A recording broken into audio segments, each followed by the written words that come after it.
Hello, welcome everyone. This is an interview for the Practive Magazine number 14 with Augusto Pinaud.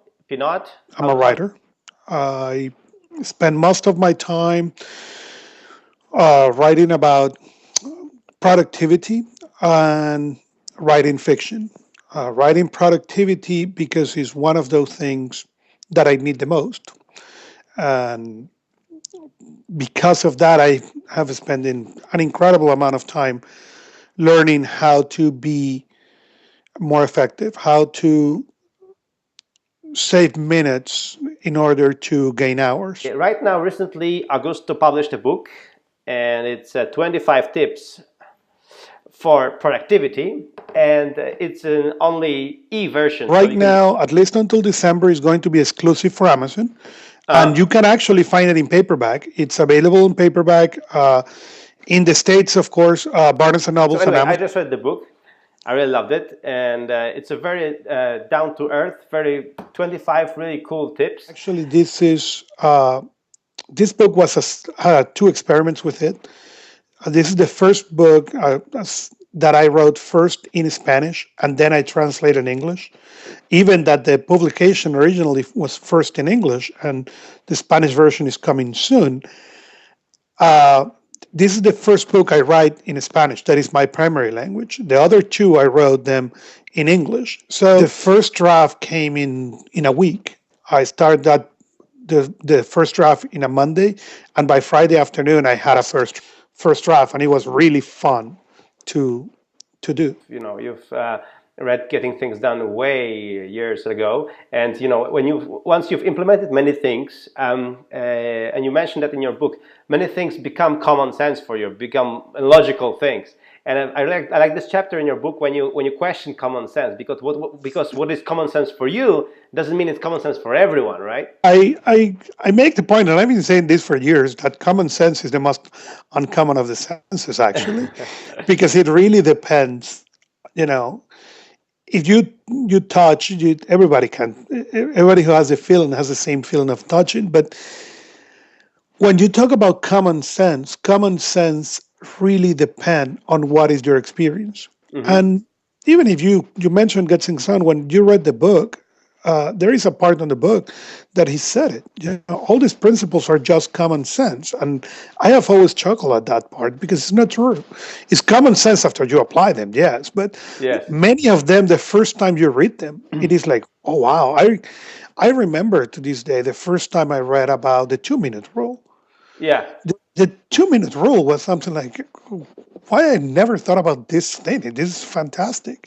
Yes. And if you ask me today, yeah, it's common sense. But in 2003, when I read the book the first time, it wasn't. Another point that you're making in the book is related to the video which I posted a few months ago, actually, on my Proactive show. When I showed how I can type without watching at the keyboard and at the screen, so that I can touch type and that I can do it really fast. And I thought it was common sense. I mean, everybody knows that you should learn how to touch type. I mean, But after the video, everybody approached me. Yeah, I think I should learn this. Eventually, how to type faster. And you also mentioned that learning to type is the essential skill for everyone right now. Well, the reality is, for good or for bad, all of us are sitting in front of a computer at least 70% of the time. When you talk about typing with people, everybody thinks they type faster than what they actually do. Oh, yeah. And it is the reason I put in the book, go online and do a test of your speed. You will be impressed. The first time I did it, I was. And people think that because they only do little things in the computer, they don't need to type faster, or they think they can go 2 fingers and go faster. Trust me, I did too. I resist learning to type for years because I only typed five lines. Who I needed. And after I went and learned, it was really day and night a difference, to the point that I mentioned this on the book, when I got the iPad, and I'm like you, going mostly iPad, and the iPad was driving me nuts because I only can use it with a keyboard. And then I was like, well, if I'm only going to use the iPad with a keyboard, what is the reason to have an iPad instead of a laptop? And and I was on the point to get rid of mine when talking with somebody, he told me, "Why you don't get a typing tutor for the iPad?" Again, one of those common things, right? Yes, right. And, Common sense. and I got mine. I do I type really fast on the screen of the iPad? Not yet. I do around 60, 65 words per minute. And I understand that for a lot of people is incredibly fast. I can type 85 to 90 on a regular keyboard, so it's much slower. But it's at least a speed that I can work with. When I did the first typing test on the iPad on just the virtual screen, it was 15 words per minute. Yeah, exactly. Yeah, and then in your book, apart from the iPad, where with the iPad, both of us actually, when we start to switch to the iPad, we are trying to simplify our setup, simplify our file setup, our everything, and this is what drove me back to minimalism, to have as little clothes as possible, as little things in the office as possible, and even my recent changing of my home office is I'm going to get rid of lots of gadgets right now. So I really like your message there to really simplify things and also have a not to-do list, right? There, So not to I think have that and not to do, right? not to have and not to do. I don't. I'm careful with the use of the word minimalism, and the reason is because there is a lot of people who has get them to extreme, and that worked for them, and that's great. But I think because of those extremes, that is usually what other people read. People walk away from Yes. minimalism, and I believe people should simplify. I believe you should get rid of most of the junk you have accumulated over the years. And it was actually Patrick Rome who used the word enough. And the Yes. first time I heard that concept, I say that's exactly what I want. It's not minimalism. I don't want to go to the extreme of the people who have 30 items, but I want only to have exactly what I need and no more. And it's been a difficult process because you are trained as a kid and growing up to collect stuff. Okay, Yes. because in a way, collecting stuff is a symbol of a status. Hey, if you have 3 cars, meaning you made it. Yeah. And if you can have 5 computers, oh look, you. And the reality is, no, you don't need the 5 computers. Then why have the other 4? So it gets difficult, and it really depends person to person. There is people who can live with 2 pairs of shoes, and there is people who need 5, and that is both are correct answers. The question is, what is your correct answer? Yeah. And after you discover what it is, then aim for it and try to get there. And on the do not do list, it goes exactly on the same lines. There is a lot of things that we do that we shouldn't. Yeah. Period. Okay. Can I design? This is something that I'm working right now. We're redesigning the blog, okay, and the web page and all that. Can I go and spend the time to learn WordPress well enough to do something that looks decent? The answer is yes. But how many hours that's going to cost me? Yes. In my case, an incredible amount. But if I instead of that go and discover, no, you know what, you should not work on your blog because you don't have enough knowledge for, and you don't have the interest to learn it for the future. Yes. So go and get somebody who have it. I mentioned there reading. I love to read. Okay, I have a yearly goal of read more than 52 books a year that I have made since 2008 or 2009. Okay, every year I read at least 52 books. And one of the rules is if I'm reading a book and I don't like it, drop it. Okay. If I get to a certain point, and usually it's around 20% of the book, okay, and I don't get into the book and I can read it, drop it. Even I encourage people, if you get my books, okay, and you're 10, 15%, 20% of the book and you don't enjoy it, drop the book. Okay, don't finish reading it. It's not worth it. There is so many good books outside. Why you are going to waste hours of your time on something that is not worth it? Yeah. All my emails says on the bottom, sent from my iPhone. And they say send from my iPhone, regardless if I send them from the Mac, from the iPad, or from the iPhone. And there is a simple single reason. When I send you an email saying that on the bottom, and I send you just 2 lines, you don't think anything. You are okay. Doesn't matter if you are a modern guy like you or you are a more formal Fortune 500 person. You receive an email that says coming from the phone, and you are okay with the fact that the email is short. Yes. If you don't have that, people assume you send it from the computer. And if you send the same short email that was fine a minute ago, now that email is rude because it's too short. Yes, totally, totally. I like what you say that in these times the most important thing is not the time but the focus is what we need, and then for us the idea should be to maximize the focus we can get in the amount of time that we can get. Like the same thing, if you work 8 hours a day, you don't actually work 8 hours a day. So if you can get 4 or 5 productive hours, this is a very good day. And that's what people should focus on, right? You know, I don't think many people get 4 or 5 hours of focus a day. I think if people discover and work into get 2 hours a day of really focused time, the impact is going to have on their work is going to be incredible.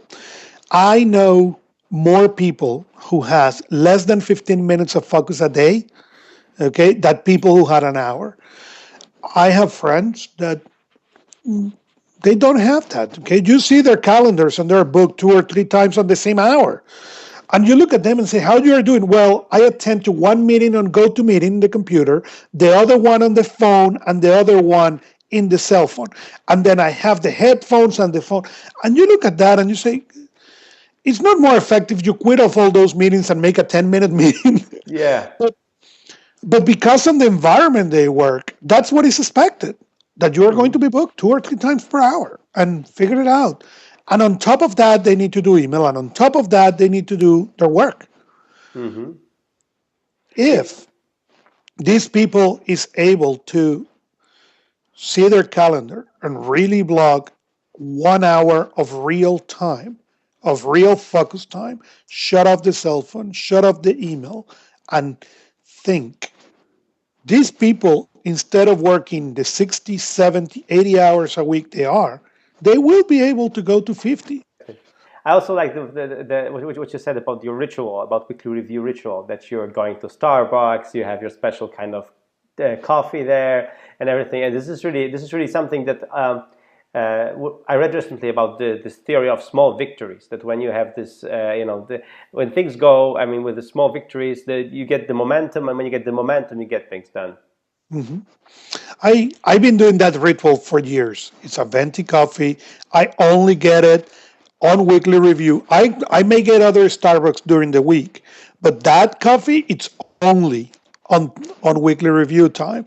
And if I do a second weekly review on the week, because that happens once in a blue moon, I get that same kind of coffee. But I do rituals with a lot of things because I have discovered that help me get in the mood much faster. Mm-hmm. If I need to think, okay, I usually get headphones and I get Beethoven Ninth Symphony with the Berlin Philharmonic and Von Karajan on the direction. I have tried other 9 Beethovens, okay, symphonies with different directors, different orchestras. It doesn't work. Okay, it doesn't make sense because if you think about it, it's exactly the same music, exactly the same notes.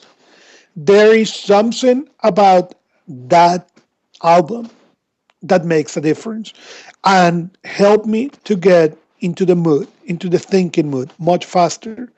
And that's what I have learned about rituals. And if you discover what are those rituals and how you can make them effective and help you, you can do incredible things. And a lot of people has rituals. Some of them are conscious, most of them are not.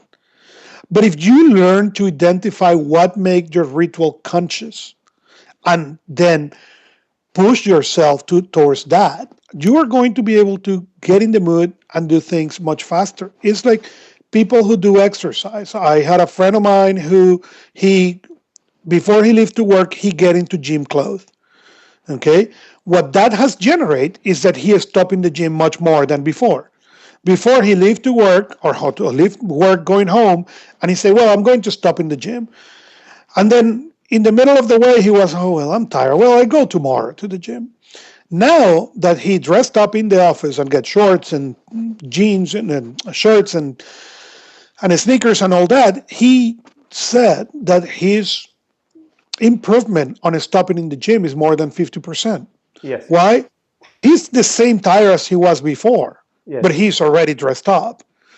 So he looked at himself and say, well, I can go now for 5 minutes and that will work. And it is a trick. It is something simple. It's a little ritual, but those little tricks and really make a huge, huge difference. And we talk about the iPad, and yes, I've been a big proponent of the iPad as my main machine. And one of the fun things I learned to write is I only write in plain text. Yes. Why is simple. If I open Pages, okay, or if I open a laptop and open Word, I start looking about the bold, the italics, the center, the margins, and waste an incredible amount of time that I don't have instead of me writing. On plain text, I don't have that option, okay? Just plain text. Just plain text. So my option is or write or don't write. But that simplifying that to that point, what has created is that I have been able to double my output on writing. And that was my goal. Exactly. Mm-hmm. And for many more small tips that make you more productive and help you get things done, check out Augusto's book, 25 Tips for Productivity, available on Amazon. And we'll have the link here below the video and also a link in the magazine. Augusto, thank you so much for joining us and for being a Productive Magazine featured person this month. Thank you. Thank you. Thank you very much, Michael.